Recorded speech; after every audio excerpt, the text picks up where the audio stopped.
இன்றைக்கான சத்தியம் அதுக்குரிய வசன ஆதாரத்தை எடுத்து நாம் வாசிக்க கேட்கலாம்.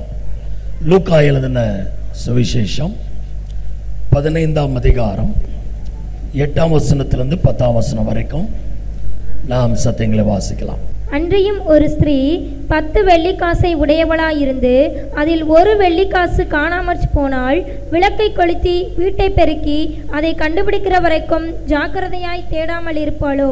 கண்டுபிடித்த பின்பு தன் சிநேகிதிகளையும் அயல் வீட்டுக்காரிகளையும் கூட வரவழைத்து, காணாமல் போன வெள்ளிக்காசை கண்டுபிடித்தேன், என்னோடு கூட சந்தோஷப்படுங்கள் என்பாள் அல்லவா?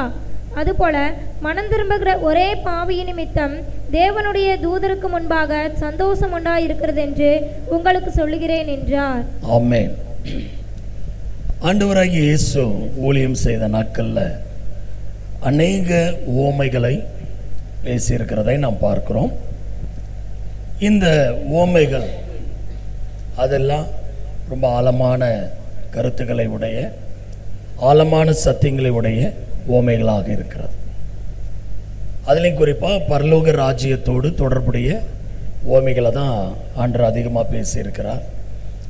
அதில் இந்த லூக்கா 15ஆம் அதிகாரத்தில் பார்த்தீங்கன்னா ஒரு மிக முக்கியமான 3 உவமைகள் இதில் வரும். இந்த 15ஆம் அதிகாரம் முழுவதும் பார்த்தீங்கன்னா 3 உவமைகளை சொல்வார். ஒன்று, காணாமல் போன ஆடு. இரண்டாவது, காணாமல் போன வெள்ளிக்காசு. மூன்றாவது, காணாமல் போன இளைய குமார். இப்படி 3 விதமான ஓமைகளையும், இந்த 3 ஓமைகளில் காணாமல் போன அப்படின்ற ஒரு சத்தியத்தையும் ஆண்டவர் மறைத்து வைத்திருக்கிறார். இன்னும் சொல்ல போனால் இந்த அதிகாரமே காணாமல் போன அதிகாரம் தான் அர்த்தம், இந்த அதிகாரத்துக்கு பேர். ஏன்னா 3 ஓமையில என்ன இல்லை, ஏதோ ஒன்று காணாமல் போயிடுச்சு. அப்போ அதில் ஒரு ஓமையை எடுத்து இன்றைக்கு நம்ம விளங்கி கொள்ள, இது சபையோடு தொடர்புடைய ஒரு அற்புதமான சத்தியம் நிறைந்த ஓமையாக இருக்கிறதுனால அதை இப்போ நம்ம படிக்க போகிறோம். 8ஆம் வசனத்தை மறுபடியும் வாசிக்கலாம். அன்றியும் ஒரு ஸ்திரீ 10 வெள்ளிக்காசை உடையவளாயிருந்து. போதும். அன்றியும் ஒரு ஸ்திரீ. யார் அந்த ஸ்திரீ? அதாவது பிரசங்கம்னா அதை கதையாக சொல்லிட்டு போயிடலாம். அதே ஒரு டீச்சிங் அப்படின்னா, உபதேசம் அப்படின்னா, ஒவ்வொரு வார்த்தைக்கும் அர்த்தங்கள் என்ன பண்ணும், விளங்கி கொள்ளும். அப்போ இங்கே வரக்கூடிய ஸ்திரீ என்கிற அந்த நபர் 3 அர்த்தங்கள் அந்த ஸ்திரீக்கு இருக்கிறது. நம்ம படிக்கும்போது சாதாரணமாக ஒரு பெண் அப்படின்னு படிச்சிருவோம். ஆனால் வேத ஆராய்ச்சியின் மூலம் நாம் கற்றுக்கொள்கிறோம், ஒவ்வொரு வார்த்தைக்கும் ஆண்டவர் 3 அர்த்தங்களை வைத்திருக்கிறார் வேதத்தில். ஒன்று சாதாரண அர்த்தம், இரண்டாவது ஆவிக்குரிய அர்த்தம், மூன்றாவது ரகசிய அர்த்தம். இது உங்க எல்லாருக்கும் தெரியும்.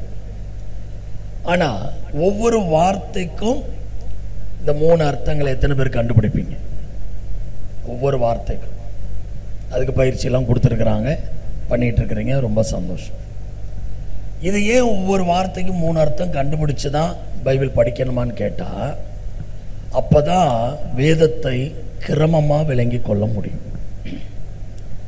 இந்த 3 அர்த்தங்களை விளங்காமல் ஒரு வார்த்தையை நம்ம பேசுவோம் அப்படின்னா, அந்த இடத்துல வரக்கூடிய அந்த வார்த்தை இந்த அர்த்தத்தை தான் வருது என்பதை விளங்காமல் பேசுவோம்.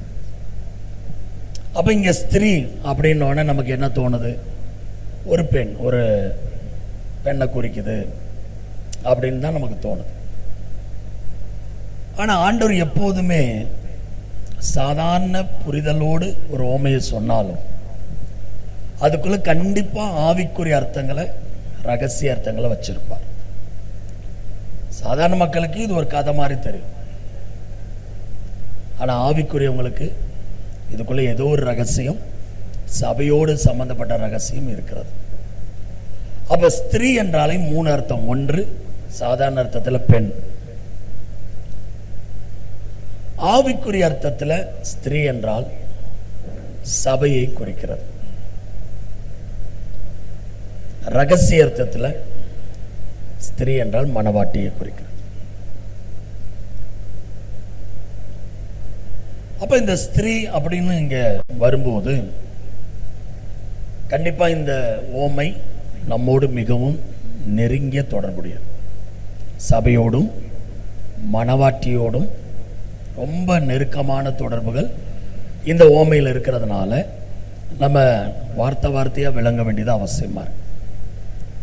ஒரு ஸ்திரீ 10 வெள்ளிக்காசை உடையவளாய் இருந்து 10 வெள்ளிக்காசை சம்பாதித்தான் போடல, 10 வெள்ளிக்காசு அவள்கிட்ட இருந்ததுன்னு போடல, உடையவள். அப்ப அந்த வார்த்தைகளை ஒரு அர்த்தம் இருக்கு.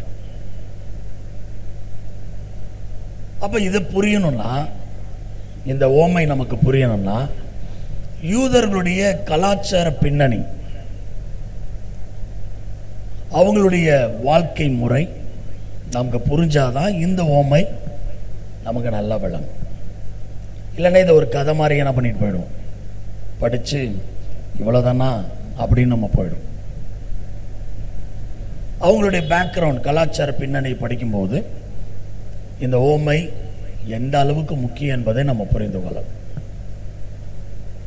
சரி, 10 வெள்ளிக்காசுனா என்ன? இது எப்ப அந்த ஸ்திரீ உடையவளாய் மாறுகிறாள்? இப்படிலாம் அதை யோசிக்கணும். அப்ப இந்த இடத்துல என்ன நடக்குது அப்படின்னா, அந்த ஸ்திரீக்கு நிச்சயதார்த்தம் நடந்திருக்கிறது. அதனாலதான் அந்த ஸ்திரீக்கு 10 வெள்ளிக்காசை கொடுத்திருக்கிறான். 10 வெள்ளிக்காசு அந்த ஸ்திரீட்ட இருக்கிறதுனால, உடையவளாய் அவர் இருப்பதனால அவளுக்கு நிச்சயதார்த்தம் நடந்திருக்கிறது என்பதை யூத கலாச்சார பின்னணியின் மூலமும் விளங்கிக் கொள்கிறோம். இது ஒரு நிச்சயதார்த்த சம்பவம். இப்போ ஒரு பெண்ணுக்கு நிச்சயம் யூத சமுதாயத்தில் எப்படி பண்ணுவாங்க அப்படின்றது மூல புரிஞ்சாதான் இந்த ஓமை நமக்கு நல்லா விளங்கும். ஆனால் இந்த நிச்சயம் பண்ணுகிற ஒரு விஷயம் அது அவ்வளோ சாதாரண நடக்கிறதல்ல. நம்ம ஊரில் பிடிச்சிருக்கு உடனே நிச்சயம் வச்சிடலாமா அப்படிலாம் இவங்க பண்ண மாட்டாங்க. இப்போ இந்த பொண்ணுக்கு நிச்சயம் பண்ணணும் அப்படின்னா, அந்த பெண்ணை பார்க்க வருகிற அந்த மணமகன், தனக்கு புருஷனாக போற நபர், அவர் சில காரியங்கள்லாம் செய்திருக்கணும். அப்படி செஞ்சிருந்தாதான் மாப்பிள்ளையோட அப்பா பெண்ணு பார்க்கலான்னு கூட்டிட்டு போவார். நம்ம ஊர்லலாம் பசங்களுக்கு எப்போ பெண்ணு பார்ப்போம், வயசாயிருச்சுன்னா பார்ப்போம். அந்த வயது வந்துருச்சு உடனே கல்யாணம் பண்ணணும்னு பேசுவோம். அதிகமாக பார்க்கறது ஏஜ் ஃபார் ஏஜ். பெண்ணுக்கும் அதுக்கேற்ற வயசு இருக்கான்னு பார்ப்போம். ரெண்டாவது பி ஃபார் பியூட்டி, அழகு இருக்கான்னு பார்ப்போம். மூணாவது சி ஃபார் கேஸ்ட், நம்ம ஜாதியில் இருக்கா. நாலாவது டி ஃபார் டவுரி, எவ்வளோ போடுவாங்க. ஐந்தாவதா இ ஃபார் எஜுகேஷன், எவ்வளோ படிச்சிருக்காங்க. அப்புறம் எஃப் ஜின்னு போயிட்டே இருக்கும். இதெல்லாம் ஃபில் பண்ணிக்குவாங்க. இதுதான் இன்றைய நடைமுறையில் திருமணத்துக்காக பார்க்கும்போது இதெல்லாம் யோசிப்போம். ஆனால் யூதர்களுடைய சமுதாயத்தில் என்ன நடக்கும்னா, மாப்பிள்ளையுடைய அப்பா அவர் தான் நிச்சயதார்த்தத்தை முடிவு பண்ணணும், மணப்பெண்ணை முடிவு பண்ணணும்.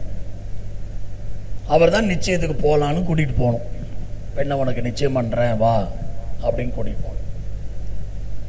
அதை மாப்பிள்ளையோட அப்பா எப்போ சொல்லுவாருன்னு பார்த்தீங்களா, தான் பையன் தனக்கு வரப்போகிற மனைவிக்காக ஒரு வீடை கட்டணும், அல்லது ஒரு வீட்டுக்கு மேலே ஒரு ரூமையாவது ரெடி பண்ணணும். அதுக்கு அவன் வேலைக்கு போகணும், சம்பாதிக்கணும், கஷ்டப்பட்டு ஒரு ரூமை தனக்கு வரப்போகிற மனைவிக்காக ரெடி பண்ணணும். அந்த வீட்டில் தனக்கு வரப்போகிற மனைவிக்கு என்னென்ன தேவையோ எல்லா பொருட்களையும் வாங்கி குறையில்லாமல் வைக்கணும். கேட்கவே சந்தோஷமா இருக்குல்ல? பொம்பளை பிள்ளைங்களை பெற்றவங்களுக்கெல்லாம் ஒரே மகிழ்ச்சியாக இருக்கும், இப்படி ஒரு மாப்பிள்ளை எங்களுக்கு இருந்தால் எவ்வளோ நல்லா இருக்கும் அப்படின்னு. ஆனால் இதுதான் வேதத்தின் ஒழுங்குன்னு வச்சுக்கோங்களேன். ஆனால் அது எப்படியோ இப்போ மாறி போய் பெண்கள் தான் டவுரி கொடுக்கணும் அப்படின்ற சிஸ்டம்லாம் இன்றைக்கி வந்துருச்சு. ஆனால் ஆண்டவர் இந்த சிஸ்டத்தை தான் வச்சிருக்கிறார். ஈசாக்கு கூட டவுரி கொடுத்து தான் ரெபேக்கால என்ன பண்ணாங்க. டவுரி மீன்ஸ் எல்லா நகைகளும் அதெல்லாம் கொடுத்து எல்லா உச்சிதங்களெல்லாம் கொடுத்து தான் மணப்பெண்ணை கூட்டிகிட்டு வராங்க. அங்கே ஆரம்பித்த அந்த திருமண காரியம் தொடர்ந்து இயேசு வரைக்கும் வருது, புதிய ஏற்பாடு வரைக்கும் அதே மாதிரி தான் வருது. ஆனால் இது இடையில வேற மாதிரி கல்ச்சரில் மாறிடுச்சு. அப்போ இந்த மாப்பிள்ளை தனக்கு வரப்போகிற மனைவிக்காக பார்த்து பார்த்து ஒரு வீட்டை ரெடி பண்ணுவார், எல்லா பொருட்களையும் வாங்கி ரெடி பண்ணிடுவார். உடனே அப்பா சரி வீடை கட்டிட்டு எல்லாம் ரெடி பண்ணிட்டேன் உடனே நிச்சயம் பண்ணிடலாம் அப்படின்னு சொல்ல மாட்டார். அடுத்தது இன்னொரு காரியம் பண்ணணும். என்னன்னா, இந்த மாப்பிள்ளை ஒரு புத்தகத்தை ரெடி பண்ணும், ஒரு ஆல்பம். இந்த ஆல்பத்தில் என்னென்ன இருக்கும் அப்படின்னா, தன்னை குறித்தும் அப்பாவை குறித்தும் அம்மாவை குறித்தும் தாத்தா பாட்டி அவங்க வம்ச வரலாறு இதெல்லாம் இந்த ஆல்பத்தில் ரெடி பண்ணும். ஒரு ஆல்பம் ரெடி பண்ணும். எதுக்குன்னா, தங்களுடைய குடும்ப பின்னணியத்தை அந்த ஆல்பத்தில் எழுதணும். எங்கள் அப்பா எப்படி, அம்மா எப்படி, எனக்கு என்னென்ன பிடிக்கும் பிடிக்காது, என் கேரக்டர் எப்படி, எங்கள் அப்பாவோட குணம், எங்கள் அம்மாவோட குணம், எங்கள் குடும்பம் எப்படிப்பட்ட குடும்பம், என்ன சாப்பிடுவாங்க, எத்தனை மணிக்கு படுப்பாங்க, எத்தனை மணிக்கு காலையில் எந்திரிப்பாங்க, எல்லா டீட்டெயிலும் அந்த புத்தகத்தில் எழுதணும். எப்படி மாப்பிள்ளை ரெடி பண்ணும். இதையும் ரெடி பண்ணிட்டேன்னு சொன்னாதான் அப்பா என்ன பண்ணுவார், சரி இனி உனக்கு பொண்ணு பார்க்கலாம், நான் பொண்ணு பார்த்துட்டு உனக்கு கூட்டிகிட்டு போகிறேன் அப்படின்னு அப்பா தான் இதுக்கு இனிஷியேட் பண்ணுவார். இப்போ அப்பாவும் கேட்கறதில்ல, அம்மாவும் கேட்கறதில்ல, எல்லாம் ரெடி பண்ணிட்டு வந்துட்டு சொல்கிறதான் இன்னைக்கு இருக்கிற கலாச்சாரத்தில் இந்த லவ்ன்றது ஒரு பெரிய பாதிப்பை, எல்லா ஒழுக்கங்களையும் கெடுக்கிற ஒரு பாதிப்பை வாலிப பிள்ளைகள் மத்தியில். அப்பா அம்மாவையும் மதிக்கிறதில்ல, ஊழியக்காரங்களையும் மதிக்கிறதில்ல, உடன் பிறந்தவங்களையும் மதிக்கிறதில்ல, தனக்குன்னு ஒரு வாழ்க்கை அப்படின்னு ஓடுற நிலை தான் இன்னைக்கு இருக்கிறது. ஆனால் வேதம் எல்லாவற்றையும் ஒழுக்கம் கிரமமாக செய்யணும் அப்படின்ற ஒரு நிலையெல்லாம் ஆண்டு வச்சிருக்கிறார். இப்போ அப்பா தான் பெண்ணை பார்க்கணும், அப்பா தான் நிச்சயத்துக்கு என்ன பண்ணணும், நாளை குறிக்கணும், அவர் தான் மாப்பிள்ளையை கூட்டிகிட்டு போய் நிச்சயம் பண்ணணும். இப்போ கூட்டிகிட்டு போகிறார், அப்பா கூட்டிகிட்டு போகிறார், கூட்டிகிட்டு போய் மாப்பிள்ளைய பொண்ணை பார்க்க வைக்கிறார். இப்போ அந்த மாப்பிள்ளை என்ன பண்ணுவார்னா, அந்த புத்தகம் சொன்ன ஆல்பம் அதை அந்த பெண்ணுக்கு கையில் கொடுப்பார். கொடுக்கும்போது தான் நிச்சயம் நடக்கும். கொடுக்கும்போது அந்த பெண்ணு வாங்கிறது பேர் தான் நிச்சயம். அதோடு கூட 10 வெள்ளிக்காசு அடங்கிய ஒரு செயின் மாதிரி ஒன்றை மாப்பிள்ளை கொடுப்பார். அதையும் அந்த பெண்ணு வாங்கிக்கும், இந்த ஆல்பத்தையும் வாங்கிக்கும். 10 வெள்ளிக்காசு வைக்கப்பட்ட, ஆர்டராக வைக்கப்பட்ட ஒரு செயின் மாதிரி இருக்கிற அதையும் அந்த பெண் வாங்கிக்கும், வாங்கி அணிந்து கொள்ளும். மூன்றாவது, சம்பந்தம் தெரிவிக்க ஒயின் பரிமாறுவாங்க. மாப்பிள்ளை குடிச்சிட்டு கொடுத்த உடனே அந்த பெண்ணும் அந்த திராட்சரசம் குடித்த உடனே சம்மதம் அப்படின்னு தெரிவித்து நிச்சயம் நடக்கும். இதை தான் அவங்களுடைய கல்ச்சரில் இன்னைக்கும் நம்ம பார்க்கிற காரியம். இதுக்கு எபிரேய மொழியில் இந்த நிச்சயதார்த்தத்துக்கு அருஷா அப்படின்ற ஒரு பெயர் வழங்குகிறாங்க. இந்த அருஷா அப்படின்னா ஃபர்ஸ்ட் வெட்டிங்னு அர்த்தம். அவங்க நிச்சயதார்த்தத்தை எப்படி பார்க்குறாங்கன்னா, ஒரு திருமணமாகவே பார்ப்பாங்க. ஃபர்ஸ்ட் வெட்டிங் அப்படின்னு சொல்லி நிச்சயதார்த்தத்தை பண்ணுவாங்க. இந்த நிச்சயதார்த்தம் முடிந்து ஏறக்குறை 12 மாதங்கள் கழித்து தான் திருமணம். ஏறக்குறை 1 வருஷம் கேப்னு வச்சுக்கோங்க, ஒரு 12 மாதம். நம்ம ஊரில் நடத்துகிற மாதிரி நேற்று நிச்சயம் இன்னைக்கு கல்யாணம்லாம் பண்ண மாட்டாங்க. ஒரு லாங் பீரியட், ஒரு லாங் டேஸ் காத்திருக்கணும். எதுக்காக இவ்வளோ மாதங்கள், இவ்வளோ நாட்கள் அப்படின்னா, இந்த நிச்சயம் பண்ணப்பட்ட பெண்ணு இனிமேல் என்ன செய்யணும் அப்படின்னா, அந்த ஆல்பத்தை டெய்லி படிக்கணும். தான் மருமகளை போறாப்புல அந்த குடும்பத்தை குறித்த ஃபுல் டீட்டெயிலும் என்ன பண்ணணும், வீட்டில் இருந்து படித்து தெரிஞ்சுக்கிட்டு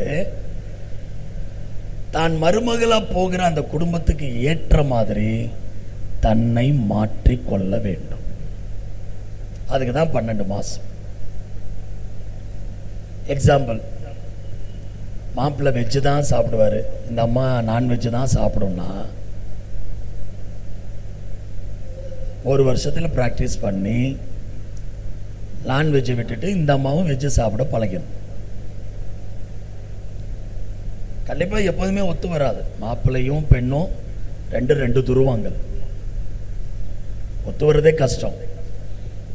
ஆனால் எப்போ அந்த குடும்பம் கட்டப்படும்னா, மணமகன் மணமகளுக்கு ஏற்ற மாதிரி மாறினா இல்லை, வரப்போகிற மனைவி தான் புருஷனுக்கு ஏற்ற மாதிரி என்ன பண்ணும், தன்னை மாற்றிக்கொள்ளும். நம்ம கல்ச்சர்லையும் இப்படி இருக்கு. ஆனால் வேதத்தில் ரொம்ப அழகா ஒழுக்க கர்மமாக சொல்லப்பட்டது. அதில் தான் மனைவியானவள் புருஷனுக்கு எல்லா காரியத்திலும் என்ன பண்ணணும், கீழ்ப்படியணும் அப்படின்னு இருக்கு பைபிள். அப்போ கீழ்ப்படிதல்னா என்ன, அவங்க என்னெல்லாம் விரும்புகிறாங்களோ அதெல்லாம் கீழ்ப்படிந்து செய்யணும். அப்போ மனைவியாக போகிற நபர், அந்த பெண் தன்னை இதுவரைக்கும் வளர்ந்த விதம் வேறு, இனி தன்னை உருமாற்றிக்கொண்டு அந்த குடும்பத்தில் ஒரு நபரா, அதாவது அந்த குடும்பத்தில் இருக்கிறவங்களுக்கு இந்த பெண்ணுக்கும் வித்தியாசம் தெரியாத அளவுக்கு தன்னை மாற்றிக்கொண்டு போக வேண்டும். இதுதான் பெரிய சவால். இப்போ 2-3 மாதம் ப்ராக்டிஸ் பண்ணுங்க. மாப்பிள்ளை வீடு 9 மணிக்கு படுத்துருவாங்க, இந்த அம்மா 12 மணிக்கு தான் படுக்கும். அவங்க எல்லாம் 5 மணிக்கு எந்திரிச்சிருவாங்க, இது 8 மணிக்கு தான் எந்திரிக்கும். என்ன பண்ணணும், இந்த 12 மாதத்தில் தன்னை மாற்றிக்கணும். எங்கள் வீட்டில் நான் இப்படி தான் இருப்பேன்லாம் சொல்ல முடியாது. இது நம்ம கல்ச்சர்லையும் இருந்தது, இப்போ தான் இல்லை. அப்போ இருந்த பெற்றோர்லாம் சொல்லி சொல்லி வளர்ப்பாங்க, இங்கே நீ ஃப்ரீயாக இருக்கிற புருஷன் வீட்டுக்கு போனதுக்கப்புறம் நீ எப்படி இருக்கணும், எங்கள் பேரை காப்பாற்றணும், சீக்கிரமாக எந்திரிக்கணும், லேட்டாக படுக்கணும், இதெல்லாம் சொல்லி கொடுப்பாங்க. ஆனால் இப்போல்லாம் அதெல்லாம் மலை ஏறி போயிட்டு இருக்குது. இப்போ புருஷன் தான் காலையில் சீக்கிரமாக இருந்துருச்சு எல்லா வேலையும் பண்ணுற நிலைக்கு இன்னைக்கு நாட்கள் போயிடுச்சு. அவர் டீ போட்டு வந்து எழுப்பக்கூடிய நிலைக்கு இன்னைக்கு குடும்பத்தில் நிறைய பேர் வாழ்க்கையில் இருக்குது. சரி, அன்புன்னு வச்சுக்கோங்க, அதை வந்து பெருசாக நம்ம தப்பு சொல்லலை. ஆனால் ஒழுங்கு அப்படின்னு பார்த்தா மனைவியானவள் தான் எல்லாமே குடும்பத்துக்கு. இதெல்லாம் ஏன் பாஸ் எங்களுக்கு சொல்றீங்க, இப்போதான் விஷயமே இருக்கு, வரேன் இருங்க. இப்போ இந்த கெட்டுபா, அந்த ஆல்பம் சொன்னால அதுக்கு பேர் கெட்டுபா. கெட்டுபான்னா ஒரு ஆல்பம். அதில் தான் இவர் அந்த மாப்பிள்ளையோட ஃபோட்டோ, அப்பா அம்மா ஃபோட்டோ, அவங்க பேக்ரவுண்டு, எது பிடிக்கும் பிடிக்காது எல்லாம் எழுதியிருக்கும். இந்த பெண் டெய்லி அதை படிக்கணும். படித்து தன்னுடைய கேரக்டரை மாற்றணும், தன்னுடைய நடைகளை மாற்றணும், சிந்தனைகளை மாற்றணும். இதெல்லாம் மாற்றி ஒரு 5 மாதம் 6 மாதம் இல்லை 7 மாதம் அதுக்குள்ளே கூட மாறிட்டேன், நான் ரெடின்னு சொன்னால் கல்யாணத்துக்கு ஓகே. 12 மாதம் கொடுத்தோம், ரெடி ஆகலைன்னா அடுத்த 12 மாதம் முடிஞ்சதுக்கப்புறம் டிவோர்ஸ் பண்ணணும். அந்த பெண்ணு முடியலன்னு சொல்லிடுச்சுன்னா விவாகரத்து பண்ணணும். இல்லை கல்யாணமே ஆகலை அதுங்காட்டி விவாகரத்து. அவங்களுக்கு நிச்சயதார்த்தமே ஃபஸ்ட்டு மேரேஜ், ஃபஸ்ட்டு வெட்டிங்னு அர்த்தம். அது ஒரு விவாகரத்து மாதிரி தான் பண்ணுவான். சும்மா நம்ம ஊரில் பண்ணுற மாதிரி நிச்சயம் பண்ணிவிட்டு அப்புறம் வேணான்னு சொல்லிட்டா நீங்கள் உங்கள் வழியில் போங்க, நாங்கள் எங்கள் வழியில் போகிறோம், அவ்வளோ ஈஸியாக விட மாட்டோம். நிச்சயத்தை அவ்வளோ கனம் பண்ணுறோம். அதனால் இந்த பெண் என்ன செய்யணும், தன்னை ரொம்ப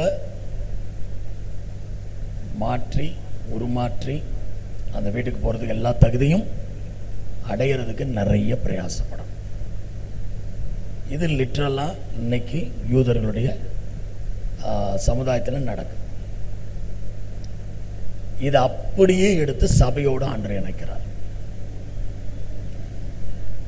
நீங்களும் நானும் எப்போ ஞான ஸ்நானம் எடுத்தோமோ அன்னைக்கு பிதாவாகிய தெய்வம் தம்முடைய குமாரனாகிய இயேசுவோடு உங்களை என்னையும் நிச்சயதார்த்த உடன்படிக்கையில இணைத்து விட்டார்.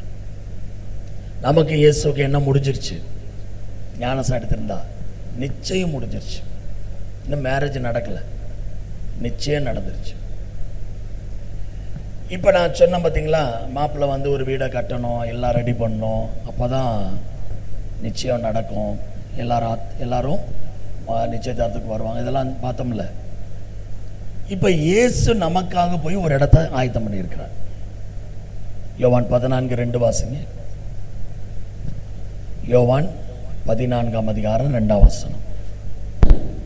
என் பிதாவின் வீட்டில் அநேக வாசஸ்தலங்கள் உண்டு, அப்படி இல்லாதிருந்தால் நான் உங்களுக்கு சொல்லியிருப்பேன். ஒரு ஸ்தலத்தை உங்களுக்காக ஆயத்தம் பண்ண போகிறேன். ஒரு ஸ்தலத்தை உங்களுக்காக நான் ஆயத்தம் பண்ணேன். என் பிதாவின் வீட்டில் நிறைய ரூம்ஸ் இருக்குது. அதில் ஒரு ரூமை, ஒரு இடத்த உங்களுக்காக. யார் அந்த உங்களுக்காக? சொல்லுங்க, அந்த உங்களுக்காகனா யாரு? நம்ம சபை. அப்ப இயேசு நமக்காக போய் பரலோகத்தில் ஒரு ஸ்தலத்தை ரெடி பண்ணிட்டார். அவர் ரெடி பண்ணதுனால தான் இன்னைக்கு தைரியமா நம்ம ஊழியம் பண்ணி ஆத்தும ஆதாயங்கள் பண்ணி நிச்சயதார்த்தத்தை இயேசுவோடு ஜனங்கள் என்ன பண்றோம்? ஞானஸ்நான உடன்படிக்கையின் மூலம் இணைத்துட்டு வரோம். சரியா? இப்ப ஞானஸ்நானம் எடுத்துட்டோம் அப்படின்னா நிச்சயம் முடிஞ்சிருச்சுன்னு சொன்னேன். இப்ப நிச்சயம் பண்ணப்பட்ட அந்த பெண்ணை என்னத்தை படிக்கணும்னு சொன்னேன்? ஒரு ஆல்பம். நம்ம கையில பைபிள். அல்லேலூயா. இந்த வேதம் தான் அந்த கெட்டுபா, அந்த ஆல்பம். இதுல இயேசுவை குறித்து, பிதாவை குறித்து, பரலோகங்களை குறித்து, நம்முடைய நித்திய வாழ்க்கையை குறித்து, புதிய எருசலேமை குறித்து எல்லாவற்றையும் எழுதி கையில கொடுத்துட்டார். இப்ப நம்ம என்ன பண்ணோம்? கல்யாணத்துக்கு முன்னாடி இதை டெய்லி வாசிச்சு கோபம் கொள்ளாதே. அட எனக்கு ரொம்ப வருமே. பைபிள் என்ன போட்டிருக்கு? கோபம் கொள்ளாதே. நீ கோபம் கொண்டாலும் பாவம் செய்யாதே. அதை படிச்ச உடனே மனசுல நான் மாறணும்னு என்ன வரணுமா? இல்ல நான் அப்படிதான் இருப்பேன்னு சொல்வீங்களா? மாறினாதாங்க கல்யாணம். இல்லைன்னா நிச்சயதார்த்தம் பண்ணாலும் டிவோர்ஸ் பண்ணிடுவார். உங்களை ஒரு காலம் நான் அறியேன்னு சொல்லிட்டாருன்னா முடிஞ்சு போச்சு.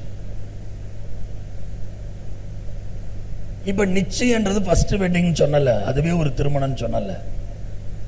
அதனாலதான் சபைக்குள்ளே ஞானஸ்நானத்து வந்த நம்மளை மனைவி என்றுதான் பார்க்கிறார். மனைவியா இருக்கிற நம்ம தான் இனி மனவாட்டியா மாறுறோம். ஆனா உலகத்துல மனவாட்டி தான் மனைவியா மாறுவான். ஆனா ஆவிக்குரிய அர்த்தத்துல மனைவி தான் மனவாட்டியா மாறுறது. இப்ப சபை என்பது கிறிஸ்துவின் சரீரமா? நாம் எல்லாரும் சபைக்குள்ள வந்துட்டோம்ல. இந்த கிறிஸ்துவின் சரீரமாகிய சபைக்கு இன்னொரு பேர் தான் மனைவின்னு எபேசியர் 5 பவுல் சொல்ற. புருஷன் மனைவி பத்தி பேசிட்டு வரும்போது நான் கிறிஸ்துவை பற்றியும் சபையை பற்றியும் சொல்கிறேன். அப்ப சபை என்பது ஞானஸ்நானம் எடுத்தவங்களுடைய ஐக்கியம், அவங்களாம் ஒன்று கூடுற இடம். அப்ப ஞானஸ்நானம் எடுத்து ஒன்று கூடுகிற எல்லாருமே இயேசுவோட என்ன உறவுல இருக்கிறோம்? மனைவி என்கிற உறவு. அல்லேலூயா. அப்ப மனைவினாலே என்ன செய்யணும்? சொந்த புருஷருக்கு கீழ்ப்படியணும். அப்ப அவருடைய வார்த்தைகளுக்கு கீழ்ப்படியணும். ஏன் டெய்லி வேதத்தை படிக்கணும்? படிச்சாதான் நம்ம சுபாவத்தை மாற்ற முடியும். ஆராய்ச்சி பண்ணாதான் நம்முடைய குணங்களை மாற்ற முடியும். இல்லைன்னா மனைவி தன்னை மனவாட்டி என்ன பண்ண முடியாது, ஆயத்தம் பண்ணி கல்யாணத்துக்கு போக முடியாது. அதுக்கு ஆதார வசனம் வெளிப்படுத்தின விசேஷம் 19ஆம் அதிகாரத்தில் இருக்கு. வாசிக்கல 7ஆம் வசனம். நாம் சந்தோஷப்பட்டு களி கூர்ந்து அவருக்கு துதி செலுத்த கடவோம். ஆட்டுக்குட்டியானவருடைய கல்யாணம் வந்தது, அவருடைய மனைவி தன்னை ஆயத்த பண்ணினாள் என்று சொல்ல கேட்டேன். இங்க பாருங்க, அவருடைய மனைவி தன்னை ஆயத்தம் பண்ணினாள். எப்ப மனைவி ஆனோ? ஞானஸ்நானம் எடுத்து உடன்படிக்கையில் இணைந்து போலதான் மனைவியா மாறும். அப்ப மனைவி தான் கல்யாணத்துக்கு என்ன செய்யறாளாம்? இந்த உலகத்துல அப்படிப்பட்ட முறையே இல்லை. ஆனா ஆவிக்குரிய அர்த்தத்துல மனைவி தான் தன்னை கல்யாணத்துக்கு மணவாட்டியா ஆயத்தம் பண்ணினான். அப்ப நிச்சயம் பண்ண நோக்கமே அந்த வேதத்தை, அந்த ஆல்பத்தை படித்து நம்முடைய குணங்களை அவருக்கு ஏற்றார் போல், அவர் மாறமாட்டார், நம்ம தான் அவருடைய சாயலுக்கு மாறணும். அல்லேலூயா. அவருடைய சாயலுக்கு ஒப்பாயிருப்பதற்கு நம்மை அழைத்திருக்கிறார். நான் இப்படி தான் இருப்பேன், என்கிட்ட கோபம், எரிச்சல், பொறாமை, மூர்க்கம், கசப்பு, வைராக்கியெல்லாம் இருந்துக்கிட்டே இருக்கும் அப்படின்னா, இதெல்லாம் வெறுக்கிறேன் அப்படின்னு சொல்ற இயேசுவோடு எப்படி நித்திய காலம் வாழ முடியும்? யோசிச்சு பாருங்க.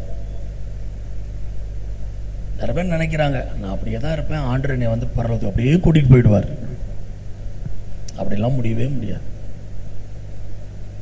மாற்றம் இல்லாம திருமணம் இல்லை. அல்லேலூயா. அப்ப இந்த ஸ்திரீ அந்த ஆல்பத்தை படித்து தன்னுடைய குணங்களை மாற்றிக்கொள்ள வேண்டும். ஏன்? ஆல்ரெடி அந்த ஸ்திரீட்ட இருக்கிற குணம் துர்குணம். வாசிங்க எபேசியர் 4ஆம் அதிகாரத்தில் 30 வாசிங்க, 30, 31, 32. அன்றியும் நீங்கள் மீட்கப்படும் நாளுக்கென்று முத்திரையாக பெற்ற தேவனுடைய பரிசுத்த ஆவியை துக்கப்படுத்தாதீர்கள். சகலவிதமான கசப்பும், கோபமும், மூர்க்கமும், கூக்குரலும், தூஷணமும் மற்ற எந்த துர்க்குணமும் உங்களை விட்டு நீங்க கடவது. துர்க்குணம் எந்த துர்க்குணமா இருந்தாலும் உங்களை விட்டு நீங்க கடவது. உங்கள்கிட்ட இருக்க கடவுதுன்னு சொல்லல, உங்களை விட்டு நீங்க கடவுது. அப்படி நீங்களன்னா என்ன பண்ண முடியாது? மனவாட்டியா ஆயத்தமாக முடியாது. அப்ப எல்லார்ட்டையுமே துர்குணம் இருக்கு. துர்குணம் இல்லாம யாருமே பிறக்கல. சங்கீதம் 51:5, என் தாய் என்னை பாவத்தில் கர்ப்பம் தரித்தால் நான் துர்குணத்தில் உருவானேன். எல்லார்ட்டையுமே துர்குணம் இருக்கு.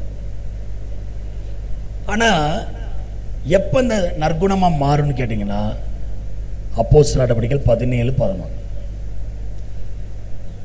எப்போ ஒரு நபருடைய துர்குணம் நற்குணமா மாறும்? அப்போஸ்தலர் நடவடிக்கைகள் 17:11. அந்த பட்டணத்தார் மனோவாஞ்சையாய் வசனத்தை ஏற்றுக்கொண்டு, கெட்டுபா நிச்சயத்துக்கு கொடுக்கப்படுகிற ஆல்பத்தை ஏற்றுக்கொண்டு, காரியங்கள் இப்படி இருக்கிறதா என்று தினந்தோறும் ஆண்டவரை குறித்த, மணவாளனை குறித்த காரியங்கள் இப்படி இருக்கிறதா என்று தினந்தோறும், அண்டர்லைன் பண்ணுங்க, டெய்லி, தினந்தோறும் வேத வாக்கியங்களை ஆராய்ந்து பார்த்ததினால், அந்த வார்த்தைகள்லாம் ஆராய்ந்து பார்த்தபடியினால் தெசலோனிக்கேயில் உள்ளவர்களை பார்க்கிலும் நற்குணசாலிகளாய் இருந்தார்கள். ஆமென். எப்ப நற்குணசாலியா மாற முடியும்? அந்த வேதத்தை, கெட்டுபாவை டெய்லி வாசிச்சு தியானித்து அதில் சொல்லப்பட்டிருக்கிற சத்தியங்களுக்கு கீழ்ப்படியும் போது துர்குணம் உங்களை விட்டு நீங்க கடவுள்னு படிச்சோம்ல, அப்படிப்பட்ட துர்குணம் நம்மளை விட்டு நீங்கன்னா நம்மகிட்ட நற்குணம் தானாய் வரும். அப்ப மனவாட்டிட்ட ஆண்டவர் என்ன எதிர்பார்க்கிறார்? நற்குணம். ஆனா மனைவிட்ட என்ன குணம் இருக்குது? துர்குணம். அல்லேலூயா. மனைவிட்ட துர்குணம், அவர் எதிர்பார்க்கிறது மனவாட்டிக்கிட்ட நற்குணம். அப்ப மனைவி தன்னை ஆயத்தம் பண்ணினால் படிச்சோம்ல, என்னத்தை ஆயத்தம் பண்ணால்? தன்னுடைய துர்குணங்கள் எல்லாம் கண்டுபிடிச்சு ஒன்று ஒன்றா அதை தன்னை விட்டு நீக்கி தன்னை ஒரு நற்குணசாலியா மணவாளனுக்கு முன் நிற்க ஆயத்தப்படுத்தினார். எத்தனை பேர் இதை பொறுப்பெடுத்து செய்கிறோம் டெய்லி? இதை பொறுப்புணர்ந்து யாரெல்லாம் செய்கிறீங்களோ அவங்க தான் வருகையில் எடுத்துக்கொள்ளப்படும். மற்றவங்களாம் கண்டிப்பாக கைவிடப்படுவாங்க. ஊழியக்காரங்களாக இருந்தாலும் விசுவாசிகளாக இருந்தாலும் ஞானஸ்நான உடன்படிக்கை நிச்சயமே பண்ணியிருந்தாலும் குணங்கள் மாறாதவங்களை இயேசு சொல்லிடுவார், உங்களை ஒரு காலம் அறியேன். எத்தனை புரியுது? அல்லேலூயா. மனைவிதான் தன்னை மணவாட்டியா ஆயத்தம் பண்ணினான். அப்ப டெய்லி ஆயத்தம் என்பது வசனத்தை உள்ளார கொண்டு போய் அதன் அடிப்படையில் நம்ம வாழ்க்கைய குணத்தை மாற்றுவது. மற்றவங்களோட கம்பேர் பண்ணக்கூடாது. அவங்க சரியா, அவங்க திருந்திட்டாங்களா, அவங்க மாறி அப்படிலாம் கேட்கவே கூடாது. வசனம் நான், இயேசுவும் நான், அப்படிதான் பார்க்கணும். அவங்க தான் முடிவெடுக்கணும். அவங்க சரியில்லைங்க, நான் அப்படி தாங்க இருப்பேன் அப்படின்னா அவங்களுக்கு நஷ்டம்னா நமக்கு நஷ்டம். அதுதான் நான் சொல்லுவேன்னு ஒழிய யாரையும் என்னால் மாற்ற முடியாது. சத்தியத்தை சொல்லிக் கொடுக்குறோமே ஒழிய யாரையும் என்னால் மாற்ற முடியாது. இந்த சத்தியத்தை சொல்லிக் கொடுக்கறதுக்கு முன்னாடி நான் இந்த சத்தியத்துக்கு கீழ்ப்படிந்து எனக்குள்ளே மாற்றத்தை கொண்டு வர நான் ஒப்பு கொடுக்குறேன். அல்லேலூயா. அப்ப கேட்குற நீங்க ஒப்பு கொடுக்கும்போது உங்களுக்குள்ள மாற்றம் வரும். அப்போ ஒரு ஸ்திரீ 10 வெள்ளிக்காசை உடையவள் அப்படின்னு நாங்கள் படித்தோம்ல, அது நிச்சயம் என்பதை இப்போ எத்தனை பேர் புரிஞ்சுக்கிட்டீங்க? அல்லேலூயா. அதில் ஒரு பகுதியை தான் பார்த்தோம். அந்த கெட்டுபா ஆல்பம் கொடுத்து நிச்சயம் பண்ணுறதை பார்த்தோம். ரெண்டாவது அந்த 10 வெள்ளிக்காசு, இதை அந்த மணமகன் கொடுக்கும்போது அந்த ஸ்திரீ வாங்கி அணிந்து கொள்வாள். அது என்ன 10 வெள்ளிக்காசு அப்படின்னா, நியாயப்பிரமாணத்தில் இருக்கிற 10 கட்டளைகள். அந்த 10 வெள்ளிக்காசு என்பது 10 கற்பனைகளை குறிக்கிறது. 10 commandments, 10 கட்டளைகளை குறிக்கிறது. பாருங்க, கெட்டுபா ஆல்பமும் பைபிளை குறிக்குது, வெள்ளிக்காசும் வேதத்தை தான் குறிக்குது. ஆனால் அதுக்குள்ள இன்னும் கொஞ்சம் சில ஆழமான காரியங்களுக்கு பார்ப்போம். இந்த 10 கட்டளைகளையும் எத்தனை பலகையில் கொடுத்தார்? 2 கற்பலகையில் சீனாய் மலையில் மோசைட்ட கொடுக்குறார். இந்த 2 கற்பலகையில் எத்தனை கட்டளை இருந்துச்சு? ஒரு கற்பலகையில் 4, இன்னொரு கற்பலகையில் 6. சரியா? ஏன் 4, ஏன் 6? ஒரு கற்பலகையில் 4, இன்னொன்னுல 6. 6 அப்படின்றது மனுஷிகள் லக்கம். 6னா மனுஷ லக்கம். சரியா? 4 அதுக்கு ஒரு அர்த்தம் இருக்குது. இப்ப நான் சொல்லலை, முடிஞ்சா கண்டுபிடிங்க. இந்த 4 என்பது தேவனுக்கும் மனிதனுக்கும் உள்ள உறவு. 4 கற்பனை தேவனுக்கும் மனிதனுக்குள்ள உறவை குறிக்குது. உறவு, ரிலேஷன்ஷிப். 6 கட்டளைன்றது மனிதனுக்கும் மனிதனுக்கு இடையே இருக்கிற உறவை குறிக்குது.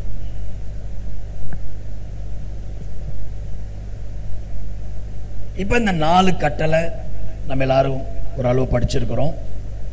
என்னை இன்றி வேற தெய்வன் உனக்கு உண்டாயிருக்க வேண்டாம், என் நாமத்தை விண்ணில வழங்காது, எனக்கு ஒப்பான எந்த ஒரு சொரூபத்தை ஆகியும் விக்கிரகத்தை ஆகியும் உண்டு பண்ணாத, அப்படின்லாம் இந்த 4 கட்டளையில் வரும்.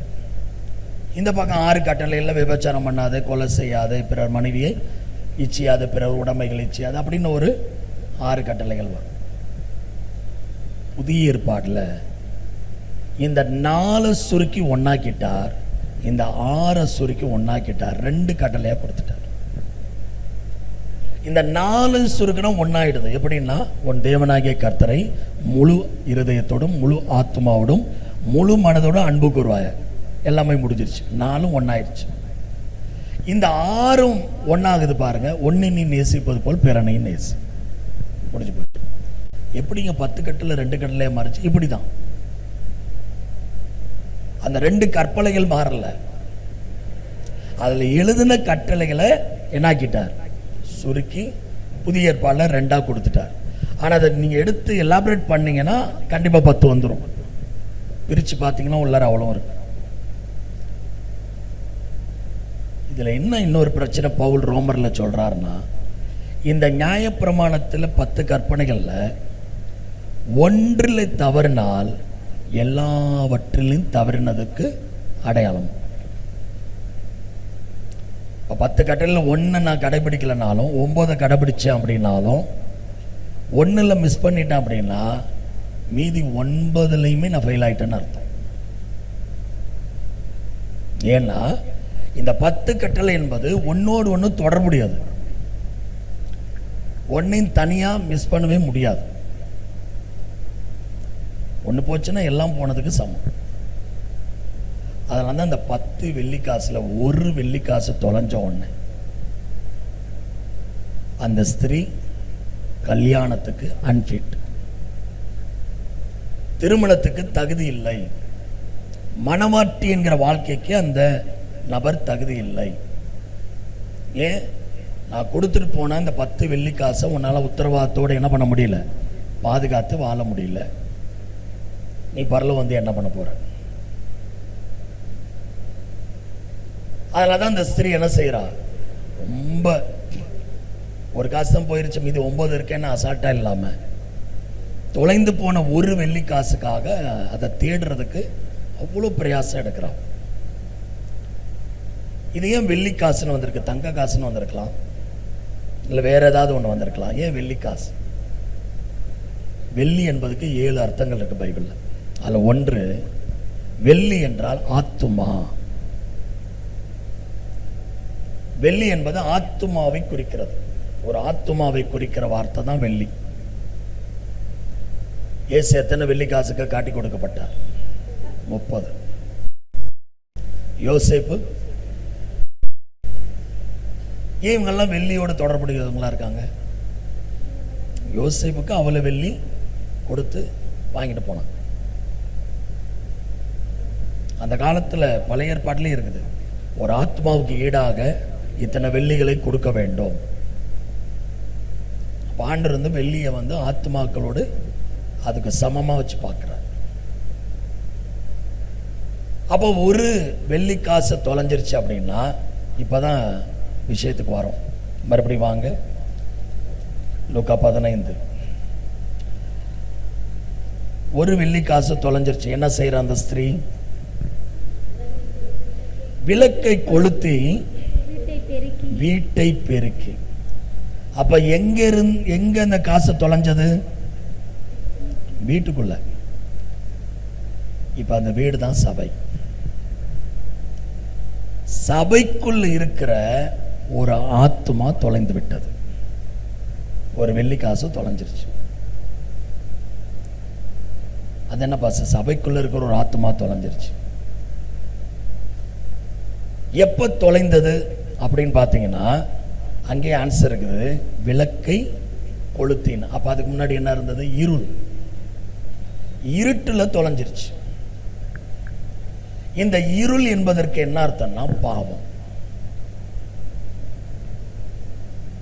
சபைக்குள்ள இருக்கிற ஒரு நபர், ஒரு ஆத்துமா பாவம் செய்யும்போது அந்த ஆத்துமா தேவனை விட்டு தொலைந்து போறதுக்கு சமம், காணாமல் போறதுக்கு சமம். ஏசாயால கூட நமக்கு தெரிஞ்ச வசனம், அவர்கள் செய்கிற பாவங்களே என் முகத்தை அவர்களுக்கு மறைக்கிறதுன்னு எழுதியிருப்பார். ஏன் ஆண்டவருடைய முகம் தெரியல? நம்ம செய்கிற பாவங்களே அவருக்கு நமக்கு நடுவில் ஒரு பிரிவினை சுவராக மாறி அவர் முகத்தை நமக்கு மறைக்கிறது. அப்ப ஆண்டவரால் பார்க்க முடியுமா? முடியாது. நம்ம ஆண்டவர் பார்க்க முடியுமா? அப்ப சபைக்கு வரும், சபையில நிச்சயம் பண்ணப்பட்டு இருக்கிறோம். ஆனா நிச்சயம் பண்ணப்பட்டு இருக்கிற நம்ம பாவம் செய்யும்போது நம்ம ஆண்டவர் விட்டு காணாமல் போகணும். இப்ப ஆண்டவர் விட்டு காணாமல் தூர விலகி பாவத்தினால் பிரிக்கப்படுறோம்னு சொன்னா, உதாரணத்துக்கு அதுக்கு முந்தின ஓமையில பாருங்க, 100 ஆடுகள் ஒண்ணா மேயுது, ஒரு ஆடு மட்டும் தனியா பிரிஞ்சு தொலைஞ்சு போகுது, காணாமல் போகுது. இந்த ஒரு ஆடு கும்பல்ல இருந்து விலகி காணாமல் போகும்போது அதுக்கு நல்ல பாதுகாப்பு இருக்குமா, ஆபத்து இருக்குமா? 100 ஆடு சேர்ந்து மேயும் போது மெய்ப்பனு கூட இருக்கும்போது எந்த மிருகமாவது வருமா? அதே ஒரு ஆடு வழி விலகி போய் காணாமல் போதுன்னா எல்லா மிருகமும் வந்து அதை பீறி போடும். இன்னைக்கே சபைக்கு வந்தோம், ஆராதனைக்கு வந்தோம், நிறைய பேர் சொல்ல நம்ம கேட்டிருக்கோம், எனக்கு மட்டும் பிரச்சனை அதிகமாக இருக்கு, எனக்கு மட்டும் போராட்டம் அதிகமாக இருக்கு, ஆண்டவர் எனக்கு பதிலே கொடுக்க மாட்டார் சொல்லுவாங்க. ஆனால் அவங்க செய்த பாவத்தை என்னன்னு அலசியும் பார்க்க மாட்டாங்க, ஆண்டவருக்கு அவங்களுக்கு உறவு இருக்கான்னு யோசிச்சும் பார்க்க மாட்டாங்க. ஆண்டவருக்கு குறை சொல்றதுக்குன்னே யோசிப்பாங்களே ஒழிய தங்க கிட்ட என்ன குறை இருக்குன்னு கண்டுபிடிக்க மாட்டாங்க. அப்ப ஆண்டவர் விட்டு பாவம் செஞ்சு அவங்க விலகி போறதுனால பாதுகாப்பு இல்லை, பயங்கர ஆபத்து காத்திருக்குது. பிசாசுக்கு நல்லா தெரியும். ஆண்டவர் சொன்னார், என் கரத்தில் இருப்பதை பறிப்பவன் யார்? இப்பதான் அவர் கரத்திலிருந்து விலகி போயிட்டோமே. அப்ப ஈஸியா அவங்கள பிரச்சனையில் மாட்டி விடுவானா இல்லையா? போராட்டங்களை கொடுப்பானா இல்லையா? அந்த போராட்டங்களையும் அவன் கொடுத்து வேதனையும் கொடுத்துட்டு என்ன தெரியுமா சொல்லுவான்? ஆண்டவர் தான் உனக்கு இப்படி பண்ணிட்டாருன்றான். அப்ப அவங்களுக்கு பாவத்தை குறித்து கூட கோபம் வராது, அதுக்கெல்லாம் காரணம் ஆண்டவர் தான். யோபு மனைவி சொன்ன மாதிரி, இன்னும் அவனுடைய உத்தமத்தில் நிற்பீர், உன் தேவனை தூஷித்து ஜீவனை விடும். உடனே யோபு சொல்ற, அவரிடத்துல நன்மை பெற்ற நாம் தீமையை பெற வேண்டாமா? ஏன் இப்படி மதியனமா முட்டாள்தனமா பேச அப்படின்னு மனைவியை சொல்வார். அதாவது யோபுக்கு அப்ப நடந்தது எதுவுமே தெரியல, என்ன நடந்தது எதுக்கு நடக்குது எதுவுமே தெரியல. ஆனா மற்றவங்கெல்லாம் சொல்லி சொன்னாங்க, நீ தான் ஏதோ தப்பு பண்ணியிருக்கிற, அதில்தான் கடவுள் இப்படி உனக்கு தண்டிச்சிட்டார். ஆனா அவரும் அலசி பார்க்கிறாரு, அவர்கிட்ட என்ன குற்றம் இருக்குன்னு அவருக்கு தெரியல. கடைசியில் ஆண்டவர் சில விஷயங்களை உணர்த்துறாரு. அந்த யோபு படிக்கும்போது நிறைய புரியும். அதுலேருந்து நமக்கு நிறைய பாடங்களை ஆண்டவர் கற்றுக் கொடுக்குறார். அப்போ ரொம்ப சிம்பிள் என்னன்னா, நம்ம வாழ்க்கையில் என்ன பிரச்சனை வந்தாலும் உடனே நம்ம செய்ய வேண்டியது மனம் திரும்புதல். அதான் நேற்று கூட சொன்னேன், காலில் கல் தட்டிட்டா கூட காரணமே இல்லாமல் அதை தட்டாது. நம்ம சொல்லுவோம் கல் தட்டிருச்சு, கல் தட்டல, நம்ம தான் போய் இடிச்சுக்கிட்டோம். கல் நடந்து வந்து நம்ம காலில் வந்து மோதிச்சு, கல் மோதிருச்சுங்க, அந்த கம்பி மோதிருச்சுங்க, நான் போய் மோதிக்கிட்டேன்னு ஒருத்தர் கூட சொல்றதில்லை. அப்பவும் நம்ம மற்றவங்க ஏவாள் மாதிரி பழிய தான் போடுறோம். நான் போய் தாங்க கல்லில் மோதிக்கிட்டேன்னு என்னைக்கா சொல்லியிருக்கிறோமா? முள்ளு குத்திருச்சுங்க, ஆமாம், முள்ளு நடந்து வந்து காலில் குத்துது, நம்ம தான் நடந்து போய் முள்ளை குத்திக்கிட்டோம். எப்படி? உப்பு கூடிருச்சு, சாப்பிடும்போது சாப்பாடுல உப்பு கூடி, நம்ம தான் போட்டோம், நான் தான் போட்டேன்னு சொல்ல மாட்டோம். இந்த குறைகளை என்னைக்கு நம்ம உணர்றோமோ அன்னைக்கு தான் காணாமல் போன நம்மளை கண்டுபிடிக்க முடியும். அல்லேலூயா. அப்ப அந்த ஸ்திரீ இருட்டா இருந்ததுனால தொலைச்சிட்டா. நம்ம வாழ்க்கையிலும் எப்ப பாவம் என்கிற இருள் வந்ததோ நம்ம ஆத்துமா தேவனை விட்டு விலகிருச்சு. அப்ப விளக்கை கொளுத்தினா உடனே வசனம் என்கிற விளக்கை கொளுத்தோம். விளக்கு என்பது வசனம். நீதிமொழிகள் 6:23, கட்டளையே விளக்கு, வேதமே வெளிச்சம், போதக சிற்றையே ஜீவ வழி. உடனே வேதத்தை எடுத்து தியானிக்கணும், ஆண்டவருடைய வார்த்தைகள் எடுத்து தியானிக்கணும். அதான் அந்த விளக்கு. அந்த விளக்கு எரிய ஆரம்பிச்சிச்சுன்னா மறைஞ்சு போய் கிடக்கிற இருள போய் சிக்கி கிடக்கிற நம்முடைய ஆத்துமால் அந்த வெளிச்சம் வந்து படப்பட உணர்வு வந்து மனம் திரும்ப ஆரம்பிச்சிடும். அல்லேலூயா. சபைக்கு ஏன் வர தெரியுங்களா? வசனமாகிய வெளிச்சம் நம்மை சந்திக்கதான். கடந்த வாரங்களில் நிறைய இருள வாழ்க்கையில் பார்த்துருப்போம். சில நேரம் ஆத்துமா அந்த இருளுக்குள்ள போய் மாட்டி இருந்திருக்கும். ஆனால் தேவ சமூகத்துக்கு வரும்போதெல்லாம் நமக்கு அந்த குத்தப்படுற உணர்த்தப்படுற அனுபவம் வருதுனாலே நம்ம பாக்கியவான். இருளிலேருந்து இப்போ என்ன பண்ணிட்டோம்? வெளிச்சத்துக்கு வந்துட்டோம். அதுதான் வரும்போது ஒரு மாதிரி இருப்போம், ஆராதனை முடிச்சுட்டு போகும்போது அவ்வளோ சந்தோஷமாக போகும். ஏன்? அந்த உறவு மறுபடியும் ஆண்டரோடு புதுப்பிக்கப்பட்டுச்சு. எவ்வளவு பெரிய பாக்கியம் தெரியுமா? அப்ப அந்த ஸ்திரீ விளக்கை கொளுத்தி வீட்டை பெருக்கி, இதான் அடுத்த பாயிண்ட், வீட்டை பெருக்கி. வீட்டை பெருக்கன்னா என்ன அர்த்தம்? சுத்தம் பண்ணணும்னு அர்த்தம், சுத்திகரிப்பு. விளக்க கொளுத்திட்டாதான் நம்ம வீட்டில் இருக்கிற அழுக்கெல்லாம் தெரியும், நம்ம ஆத்துமால இருக்கிற அழுக்கெல்லாம் தெரியும். அதை அறிக்கை பண்ணி சுத்திகரிக்கிறோம், பெருக்கி கிளீன் பண்ணோம். கொஞ்சம் கொஞ்சமாக நம்மளை விட்டு அதெல்லாம் எடுத்தோம்னா வெள்ளியை கண்டுபிடிச்சு விடலாம். அல்லேலூயா. வெள்ளி காசாகிய நம்ம ஆத்துமா எங்கே தொலைஞ்சு போச்சோ அங்கேயே கண்டுபிடிச்சு எடுத்து மறுபடியும் ஆண்டவரோட உறவாடி அந்த இழந்த சந்தோஷத்தை, சமாதானத்தை, நிம்மதியை மறுபடியும் பெற்றுக்கொள்வோம். அல்லேலூயா. அந்த ஸ்திரீ என்ன பண்ற? கண்டுபிடித்த பின்பு தன் சிநேகிதிகளையும் அயல் வீட்டுக்காரிகளையும் கூட வரவழைத்து. அப்படின்னா என்ன? தன் சிநேகிதிகளையும் அயல் வீட்டுக்காரிகளையும் கூட வரவழைத்து.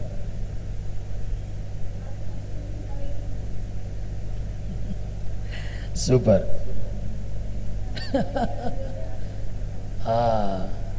அயல் வீட்டுக்காரிகள். நம்ம ஆத்துமா இருளிலிருந்து தொலைந்து போனதுலேருந்து வெளியே வந்துருச்சுன்னா அந்த சந்தோஷத்திலேயே அநேக ஆத்துமாக்களை ஆதாயம் பண்ண முடியும். அல்லேலூயா. அயல் வீட்டுக்காரிகள்னா நம்ம வீட்டுக்கு சொந்தம் இல்லாதவங்க, உலகம் என்கிற வீட்டில் இருக்கிறவங்க. அவங்கள்ட்டெல்லாம் போய் இயேசு எவ்வளோ நல்லவர் தெரியுமா, என் வாழ்க்கையை எப்படி மாற்றியிருக்கார் தெரியுமா, என் சுபாவங்களை எப்படி மாற்றியிருக்கார் தெரியுமா, என் குணாதிசயங்களை எப்படி மாற்றியிருக்கார் தெரியுமா. ஆமாம்மா, நாங்களே பார்க்குறோம், முன்னாடி எவ்வளோ கோபக்காரியாக இருந்த, இப்போ எவ்வளோ அன்பாக இருக்கிற. அந்த மாற்றத்தை பார்த்து அயல் வீட்டுக்காரிகளும் சிநேகிதிகளும் வீட்டுக்கு சந்தோஷத்தை அனுபவிக்க வருவார்கள். அல்லேலூயா. வரவழைத்து காணாமல் போன வெள்ளிக்காசை கண்டுபிடித்தேன். ஆத்துமா பாவத்தில் இருந்தது, இயேசு எனக்கு மீட்பை கொடுத்தார், விடுதலை கொடுத்தார், சந்தோஷத்தை கொடுத்தார், ரட்சிப்பை கொடுத்தார் அப்படின்னு எல்லாருக்கும் சாட்சியை அறிவித்து என்னோடு கூட நீங்களும் அந்த சந்தோஷத்தில் பங்கெடுங்கள்னு சுவிசேஷ ஊழியம் செய்யும்போது அநேகர் மனம் திரும்புவாங்க. இந்த அம்மாவும் மனம் திரும்பிருச்சு, மற்ற அவங்க ஃப்ரெண்ட்ஸும் மனம் திரும்பும் போது 10ஆம் வசனம், மனம் திரும்புகிற ஒரே பாவி நிமித்தம் தேவனுடைய தூதர்களுக்கு முன்பாக சந்தோஷம் உண்டாயிருக்கிறது. அல்லேலூயா. அப்ப பரலோகத்தில் சந்தோஷம் எப்போ உண்டாகும்? ஆண்டவரோட நல்ல உறவுல இருக்கும்போது. அப்ப பாவம் செய்யும்போது என்ன உண்டாது? நமக்கே துக்கம் வருது, அப்ப தெய்வத்துக்கு துக்கம் வராதா? இப்ப ரட்சிக்கப்பட்ட சபைக்கு வந்து ஞானஸ்நானம் எடுத்தும் பாவம் செய்யும்போது என்ன ஆகிறோம்? பின்மாற்றத்தில் போறோம். இதை குறித்து பேதுரு என்ன சொல்ற? வாசம் முடிப்போம். 2 பேதுரு 2ஆம் அதிகாரம் 20 வாசிங்க. கர்த்தரும் இரட்சகருமாயிருக்கிற இயேசு கிறிஸ்துவை அறிகிற அறிவினாலே உலகத்தின் அசுத்தங்களுக்கு தப்பினவர்கள் மறுபடியும் அவைகளில் சிக்கிக்கொண்டு ஜெயிக்கப்பட்டால் அவர்களுடைய பின்னிலைமை முன்னிலைமையிலும் கேடுள்ளதாயிருக்கும்.